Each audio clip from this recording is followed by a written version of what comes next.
Hi everyone, welcome back to the 86 F's to Give podcast. I'm your host Al, and I am so happy and grateful that you are here with me today, joining us for episode 6. Can you guys freaking believe it? We are 6 episodes in, and I say this every episode, but I'm having the time of my life, okay?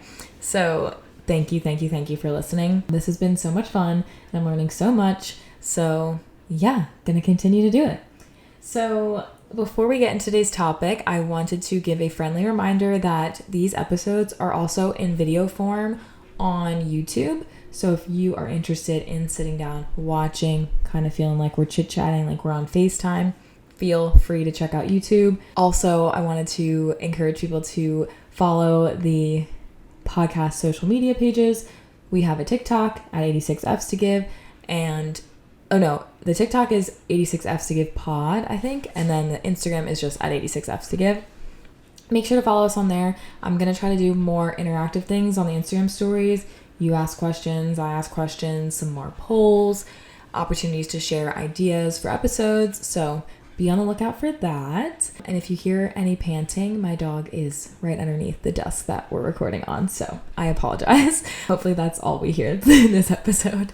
But yeah, so today's topic, obviously you can tell by that title that we are 86ing the all or nothing mindset. Now this is something that I feel like I just kind of realized was even a thing, or something that I did or used in the past few years. And basically in my terms, and my terms are really close to the definition when you look it up, is just kind of like, I feel or think that I have to have or be all of something, or I can't have or be it at all. And in better Google terms, it's basically you think in these massive extremes, kind of like you think you have to be perfect at something or you're a failure. You think that you have to be 100%, and if not, you're 0%. You don't allow yourself any grace or any gray area or wiggle room or middle area. There's no middle ground, right? It's just all or nothing. Pretty self-explanatory, huh? And through my research, I realized that this can manifest in many different mental illnesses or just other kind of mindsets or negative feelings that people have. And the first one is in perfectionism. And this made a lot of sense to me when I was reading about it, because I've experienced perfectionism in many, many areas of my life. I talked about that a little bit in the imposter syndrome episode, and I feel like that episode and this are going to have a lot of similarities because it's just that the mindset kind of thing, they kind of overlap. But with perfectionism, it's really common to have the all or nothing mindset in, your career, in athletics, in music, in different hobbies, and whatever task you're doing. People feel like they have to be perfect at it. And you can create really unrealistic expectations for yourself and kind of obsess over all the different areas where maybe you're not so good or you're not perfect at until you become perfect, or until you think that you're good enough at it. And it's obsessive in an unhealthy way, right? You can't think about anything else, or you forget about your friends, or you forget about classwork because you're so obsessed with being perfect at football or whatever it may be, right? It also can manifest in depression and anxiety, which also makes a lot of sense to me when I was reading it. I was like, yeah, I've definitely felt all of these. But in depression, it can obviously amplify your depression, because if you're thinking that at any small mistake you are a failure, I mean, imagine how many times you feel like that, right? We make mistakes as humans at least a couple times a day, a few times a week, whatever it is. I feel like a day doesn't go by where I'm like, oh, I spelled something wrong. Oh, I said that was not what I meant. Imagine if every time you made a little mistake, and some of us don't have to imagine, this is genuinely how we think, that you just felt like a failure or just super defeated. And right, with each mistake, it's probably getting worse and worse. Therefore, your depression probably would grow, or it would create depression, right? And then in anxiety, it's the same thing, right? You're kind of living in this fear that no matter what you do, you're going to fail, or that you're too scared to even start something because you think you're going to fail. And anxiety of, the fear of failure is really present in a lot of areas of people's lives. And I obviously talked about that in the imposter syndrome episode. Yeah, it's definitely something that I feel all the time. And I know it's something that a lot of other people experience as well, which is why I'm really passionate about talking about this. And it's something I've worked on in therapy. And I've learned a little bit from my therapist, obviously as well from my friends and other people in my life that also experience the all or nothing mindset. We've kind of been able to like call each other out, which has been really magical and a really good growth opportunity, because sometimes you don't even realize that you're thinking this way until someone's like, that's a little extreme, don't you think? And you're like, oh, yeah. But some personal examples of how it kind of manifests in my life and what kind of led me to even realize that I was thinking in this way. And I definitely think I relate more to the perfectionism and anxiety aspects of the all or nothing thinking, but it's for sure like made me feel like in depressive episodes, or, you know, I've felt it all. And that's not like a cry for help, feel bad for me. It's just, I feel equipped to talk about it because I've been in all of these areas, or these, you know, these negative thoughts. I've felt them all, right? And so I am doing the work. I have done the work. I'm continuing to do the work to kind of overcome this. So I'm really excited to kind of talk through this with you guys today. And if anybody has any thoughts or comments or things that help them, please leave them in the comments, because like I say every episode, these are journeys that we're on, and we're just starting the conversation. And I truly mean that every episode. Like, we're not going to wake up tomorrow and not have an all or nothing mindset, right? So it's important that we have these conversations. And yeah, so I want it to be a conversation, right? Like, comment back to me something that stood out to you or something that you do that really works for you.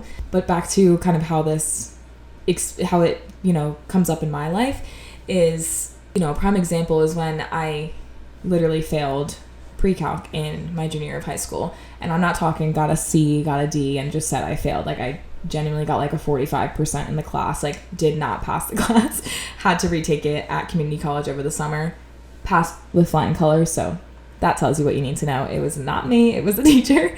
I digress. If you know, you know. But anyway, when I failed that class, it was my junior year, so I was like applying for colleges, and I literally remember saying to my friends and parents at the time that, like, crying to them, saying I wasn't going to get into college. I also like had dreams of being a math major. I don't know. I was obsessed with math as a kid. Got 105 in geometry. Like, I thought I was so good at math, and then calculus came, and all of those dreams like left immediately, because I'm terrible at math, actually, if you think about it. And my dad listening to this is probably going to be like, you wanted to be a math person? Because I can barely even add like large numbers together very quickly in my head, and that's kind of an ongoing joke in my family. Yeah, I was like, I'm gonna major in math. Like, this is before I had any idea like what I wanted to do, right? And so when I failed this class, I legit thought my dreams were just crumbled to the ground into dust, and was being very dramatic, and thought I, again, wasn't gonna get into college. I wasn't gonna be able to achieve my dreams, yada yada yada. Turns out those dreams weren't even what I actually wanted to do, so it didn't matter. And even if I did wanted to major in math, I still could have, because I got into college and I could have majored in whatever I wanted to, and it would have been fine. But at that time, it felt like my world was ending. You know, I share that like silly example because I think we've all felt like that in, you know, middle school, high school, college, whatever, where like one thing goes wrong and it's like kind of a major thing at the time, but in the grand scheme of things, like it's not going to really affect the trajectory of your life. And you know, we all kind of experience feeling like our world is ending over something that simply isn't ending our world, you know? A less extreme example is, which I experience on the daily in my current life, when I'm trying to start a task, and I don't know if this is relatable to anyone else. This could be like ADHD, OCD, kind of something. I'm working through all of that. But like, anytime I want to start a task, if I don't feel like I have enough time to complete the entire task, I'm like paralyzed and unable to even start the task. Like, I can't just do like a third of the project or half of the project. That like really hinders my success at times, because then I'm procrastinating by accident, because I'm like, oh, I don't have enough time to finish it, so I'm not going to do any of it. So then by the time it comes to the day that I need to turn in this task, or the task needs to be completed, right, I'm doing the entire task. And I don't know what it is in my brain that like does not allow me to chunk things up into sections. But recently I came up with this with my therapist. I've been writing down to-do lists and writing each part of an overarching task on that list. So say I need to like edit a video at work, right? I will put on my to-do list, watch all of the footage and like label it, take notes, whatever I need to do, right? That's one task. Then I will write, put footage in order.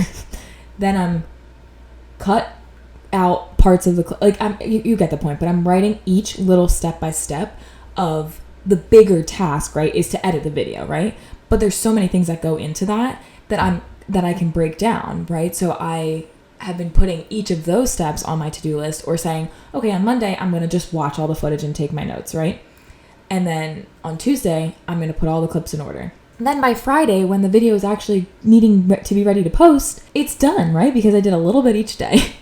And I'm still struggling with this, but it's gotten a lot better having the task written out for me. Instead of just putting edit this video on my to-do list, I have 5 smaller tasks that end up in the video being edited.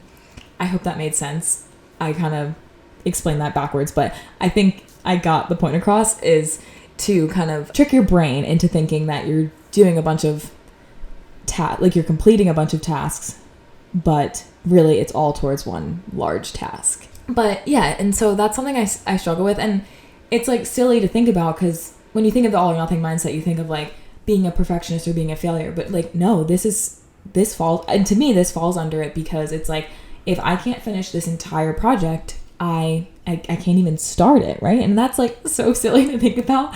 But when I said paralyzed earlier, because it literally feels like I'm unable to like move. Like the thought of starting a project without enough time to finish it makes me freeze up. And it's wild. And I think I've kind of been like this my whole life, because I would always say like, oh, I work better under pressure. Like I'm going to just do the whole project the day that it's due, or write a whole essay starting at 10 p.m. when it's due at midnight. Like, and I would do it. Like I would bang that essay out, like no problem. Like, I don't know, maybe I kind of trained myself to continue to be like that, because I did that all through high school and college. Definitely something that I'm trying to break, a habit I'm trying to break, because it just kind of, you screw yourself over at the end, right? Now you're doing full tasks all on the day that they're due, or all the night before they're due. And it's like, you didn't have to do this to yourself, babes. But yeah, some ways that this mindset can affect people. We obviously talked about the amplification of those 3 things, the perfectionism, anxiety, depression, but it can also decrease your motivation, which is what I was just talking about. It can give you a really poor self-perception, so it can affect your self-confidence, your self-love, like all of those, how you view yourself.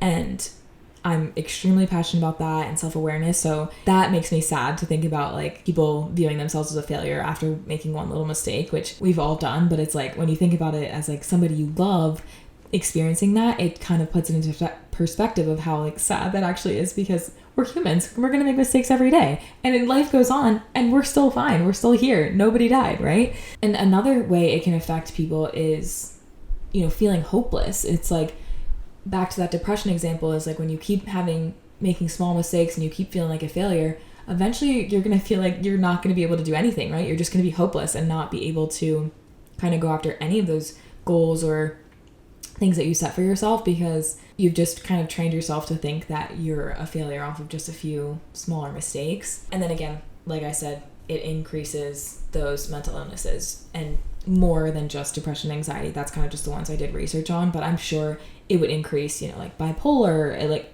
especially bipolar, like that is such an extreme, right? Going from one extreme to another. So I feel like this can definitely kind of affect or trigger that. And so I wanted to talk about some other ways that you can kind of combat the all or nothing mindset. And for me, the first one, I think I said this at the top of this episode, was just awareness, right? Awareness was the first step.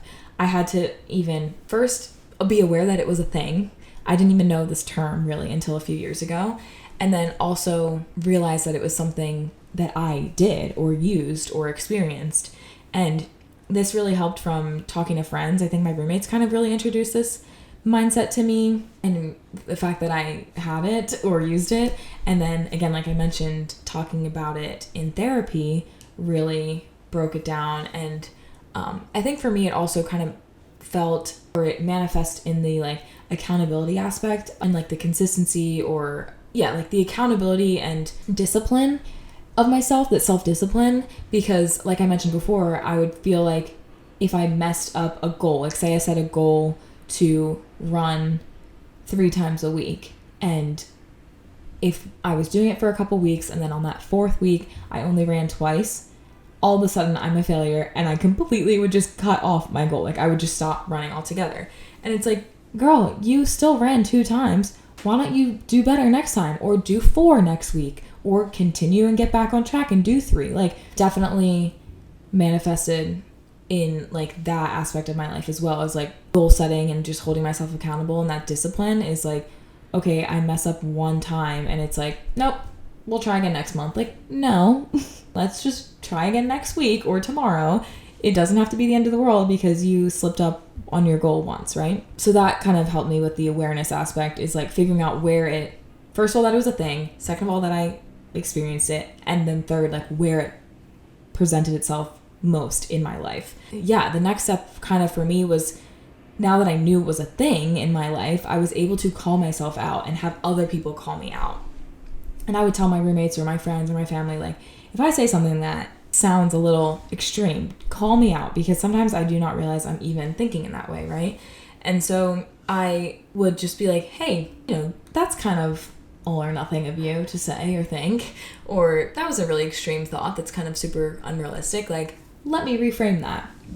And being able to do that has been such a cool tool and like practice to do, because in all these episodes we talk about reframing our thoughts, and it's really hard to train your brain to think a different way than it has for years and years and years. So if we can reframe our thoughts in this area of our lives, like what's stopping us from being able to reframe them in other areas? So just the practice of reframing has been really helpful. Calling myself out and just being able to like take that and use that as motivation to be better, which leads me into the next step towards kind of overcoming the all or nothing mindset, is to reframe those extreme thoughts.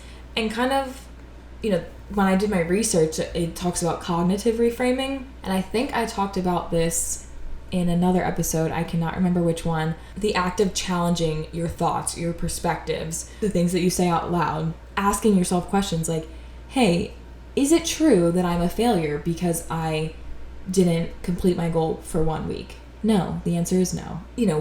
Ask yourself, what evidence do I have? I definitely talked about this in another episode, because these questions can come up in any area of your life that you're struggling in, really, like, especially if it's a mindset thing. It's like, is it true, whatever I'm thinking? What evidence do I have to support these thoughts or these ideas that I'm coming up with in my head? Like, physical evidence. Like, what can I use to prove that these things that are popping into my brain are accurate? And a lot of times there isn't any evidence, right? Because it's our brain's kind of messing with us. Like we talked about before with the cognitive reframing, the more you reframe and call yourself out, the easier it gets. And then your brain kind of like automatically will start doing it on its own, and it won't even have these extreme thoughts. It'll, you'll make a mistake and then you'll think, hey, I am, disappointed in how I didn't complete my goal this week, but I'm going to do better next week and add a 4th day to run, or I'm gonna, make sure I make my bed 7 days in a row next week, and because this week I only did 5. Whatever the goal is, kind of reframing and being able to take a step back and say, hey, where did I go wrong? How can I do better next week, right? Like I said earlier in the episode, just reminding yourself that you're not going to wake up and be amazing at everything, right? It is okay to take time to practice a skill. That is kind of the art of acquiring a skill, is so much more fun than having the skill, right? I mean, obviously being good at something is awesome, but the self-confidence and the reassurance that you get from practicing a skill over and over again, or a task, or working on a project until you get it right, like that feeling once you actually get it right is so much more rewarding than just waking up and being really good at something, right? Like there's no prize in that. So reminding yourself that the journey is the best part, right? So that's another way to kind of combat these negative all or nothing mindset thoughts is, I actually am really proud that I practiced playing the piano twice this week, and that I may have messed up my song or whatever I was trying to learn, but I did the dang thing and practiced. Like, that's the only way you're going to get better. And, being grateful that you're capable and able to do whatever task that you want to do, and that your body is able to, carry you to be doing these things. Like, those are all things that we need to be practicing when we're struggling with the all or nothing mindset.